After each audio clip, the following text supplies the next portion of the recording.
স্বাস্থ্য খাতটা একদম ভঙ্গুর অবস্থায় আছে। রোগীরা যাদের সামর্থ্য আছে তারা বিদেশে যেতে চাচ্ছেন, ডাক্তার নার্স যাদের অ্যাবিলিটি আছে, যাদের ক্যাপাসিটি আছে তারা বিদেশে চলে যেতে যাচ্ছেন। তাহলে এই স্বাস্থ্য ব্যবস্থা তো কাউকে সার্ভ করছে না এবং এরপরে নিরাপত্তা ঝুঁকি আছেই।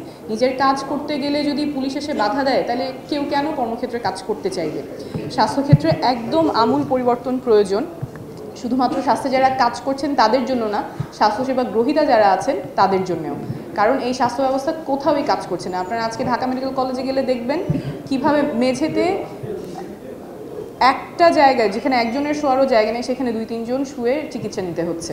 অনেকে অবাক হয়ে যাবেন যে 25 সালে এসেও একটা টারশিয়ারি মেডিকেল কলেজ হসপিটালে এই অবস্থা।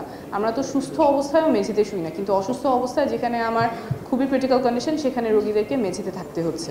সো এই স্বাস্থ্য ব্যবস্থার এখন যে বর্তমান পরিস্থিতি সেটার অনেকটাই প্রভাব আমাদের যারা রাজনীতিবিদ ছিলেন, যেভাবে স্বাস্থ্য ব্যবস্থা পরিচালিত হয়েছে, যেই দুর্নীতি অনিয়ম চলেছে সেটার রেজাল্ট। এই জায়গাটাতে আমাদের আর ফেরত যাওয়া যাবে না। পাবলিক রিঅ্যাকশন, দেশ গড়ায় আপনার মতামত।